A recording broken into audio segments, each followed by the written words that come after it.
What's up, everyone? Welcome into DodgerHeads, presented by DodgerBlue.com. My name is Jeff Spiegel, and I'm excited to have Jason Turbow with us today. Jason's the author of 3 books, and I'm grateful that he was willing to join us on some short notice because to talk a little bit about Tommy Lasorda. Of course, Thursday night, he passes away at the age of 93. News breaks on Friday morning, and Jason joined us about 9 months ago to talk about the latest book that he wrote, They Bleed Blue, Fernando Mania, Strike Season, Mayhem, and the weirdest championship baseball season ever. And part of our conversation, there was a lot of Tommy Lasorda stories. I think, Jason, you even mentioned he was kind of the star of the book. And so just to kind of start this off, I guess the first thing that I thought of when I thought of you was, when you heard that Tommy Lasorda has passed, where did your mind go? What was the first place that your mind went? That the closest thing to an institution for any team I have ever known is now gone. I've been a baseball fan for my whole life. I just turned 50. And ever since I can remember, Tommy Lasorda meant more to the Dodgers than any one person meant to any team. And growing up as a Giants fan in the Bay Area, I knew that very well firsthand.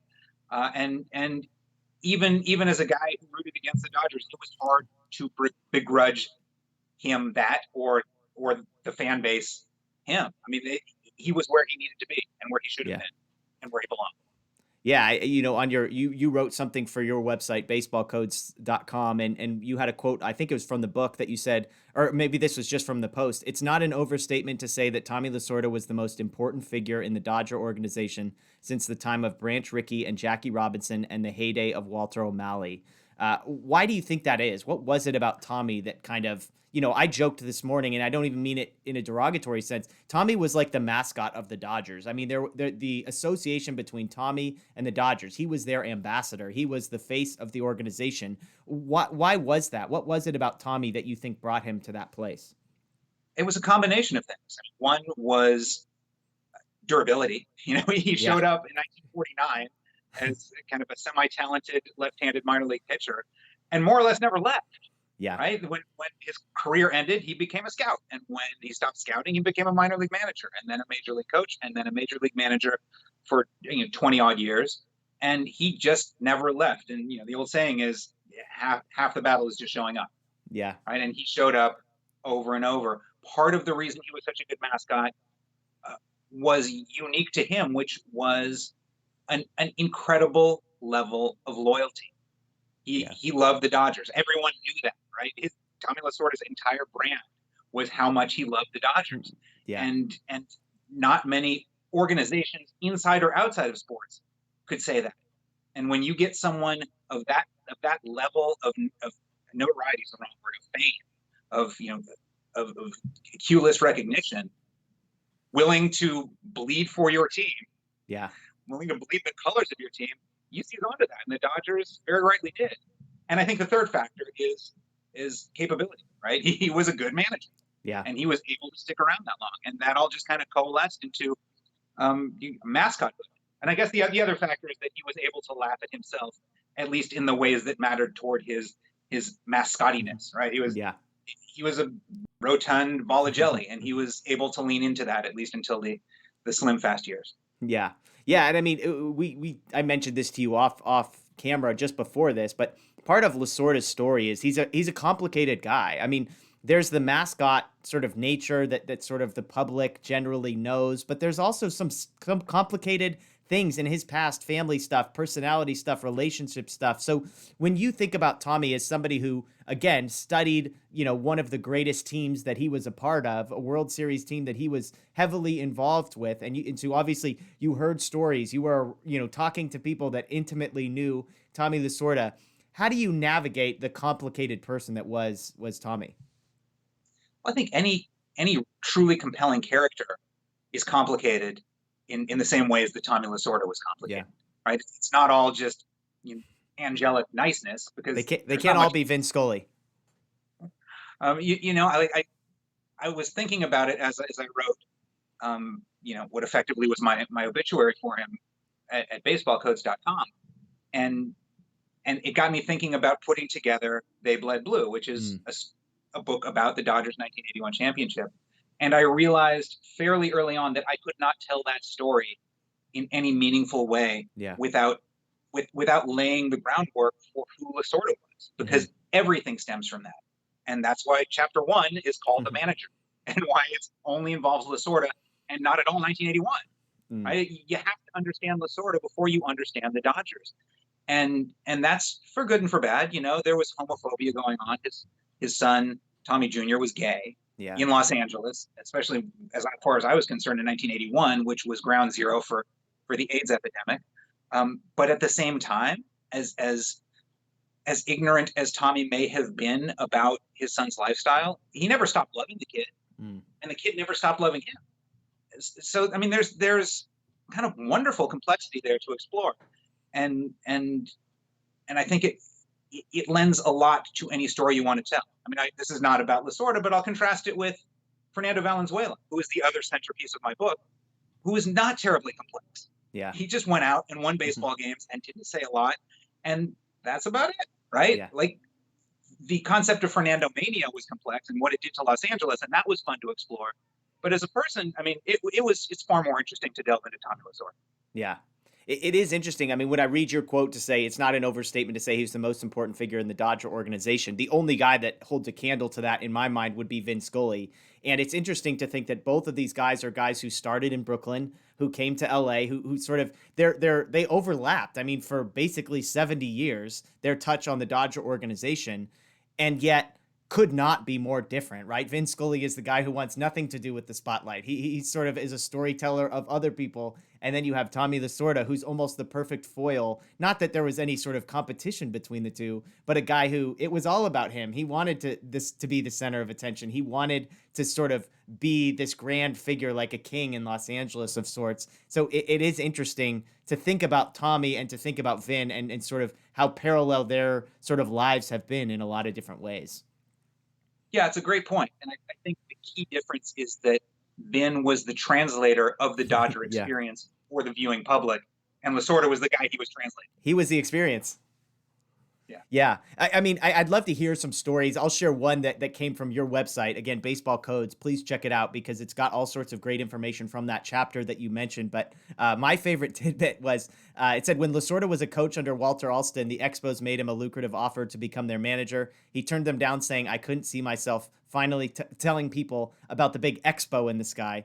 When Alston finally retired, Lasorda signed a one-year deal for $50,000, called it, quote, the greatest day of my life, and noted that the Dodgers had botched the negotiations. Quote, if you would have waited a little bit longer, I would have paid you to let me manage, he told Walter O'Malley. I mean, it's just, to me, that's like embodies his love for the organization, the fact that he bled Dodger blue, the fact that in a time now where guys, player loyalty is at an all-time low. You think about sports like the NBA, guys couldn't care less about what jersey they're wearing. Tommy was so the opposite. I mean, it was his love for the Dodgers embodied. I mean, you can't read any story without that coming through. So, I mean, speaking to other stories that you think of when you think of Tommy Lasorda, what are a couple that kind of symbolize him in ways for you? Well, I'll even expand on that one you just mentioned. I mean, Lasorda was a longtime minor league manager for the Dodgers. Yeah. Won championships at every level he reached, and was eventually promoted to be Walter Alston's third base coach. He knew that he was a front runner for the job when Alston retired. And he talked at length about wanting that job, of course, always with the caveat, whenever Walt is ready to step aside. And in the meantime, he was getting managerial offers, including from the Expos, who offered him a lot of money to manage for multiple years. He was not making very much money as the Dodgers third base coach, as no assistant coaches were making very much then. He lived in, a small ranch house in Fullerton, California, not a very wealthy suburb, not terrifically close to Dodger Stadium, but it's what he could afford. And he turned everything down, like you quoted. He didn't want to talk to the big Expo in the sky. But what it says to me in the long run is that he did become manager of the Dodgers. Yeah. Of course, even without being promised, he stuck around just on the hope. He ended up making a ton of money. He never left that ranch house in Fullerton, California. Awesome. He always stayed tied to that because it began to mean something to him. And I think that's tied in with his loyalty. It's tied in with the same reason he stuck around with the Dodgers so long. Yeah.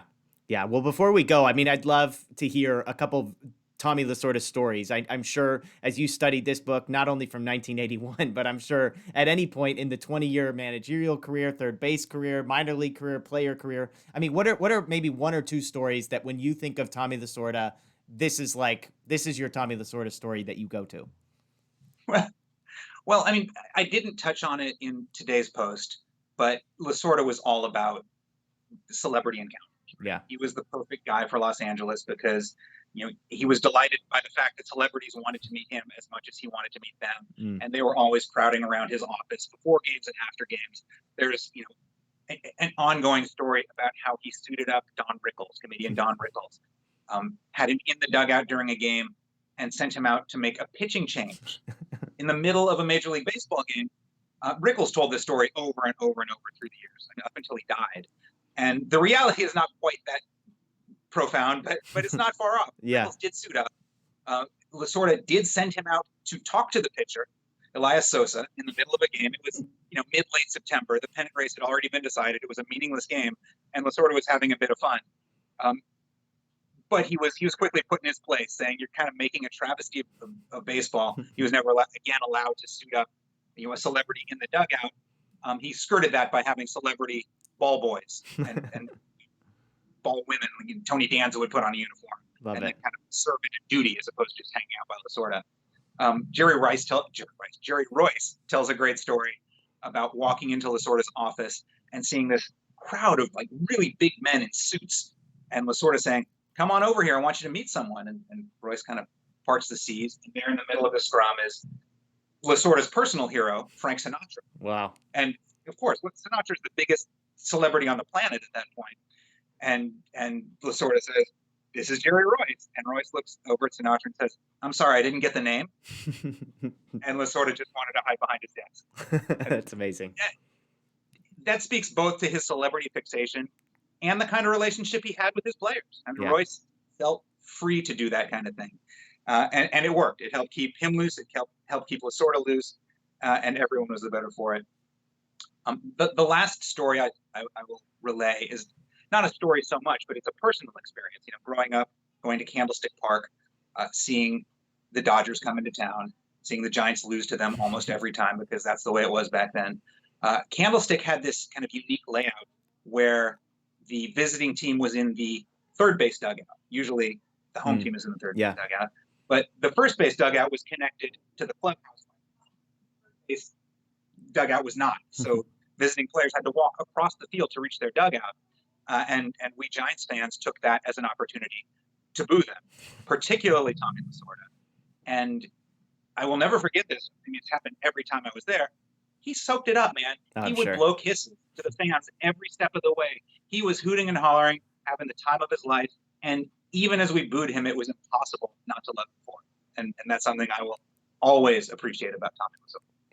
Awesome. Well, I appreciate you sharing those stories with us, Jason. So baseballcodes.com, you've got an article up today, kind of, like you said, sort of your personal obituary to Tommy Lasorda. And people can find you on social media at baseballcodes. Is that correct?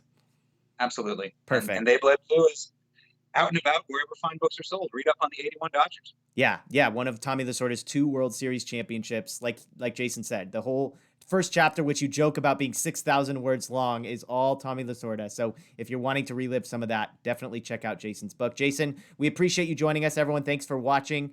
Stay tuned to DodgerBlue.com, DodgerBlue1958 here on YouTube as we let you know any updates we have about ways the Dodgers plan to honor Lasorda. So thank you again for joining us. Enjoy the rest of your day.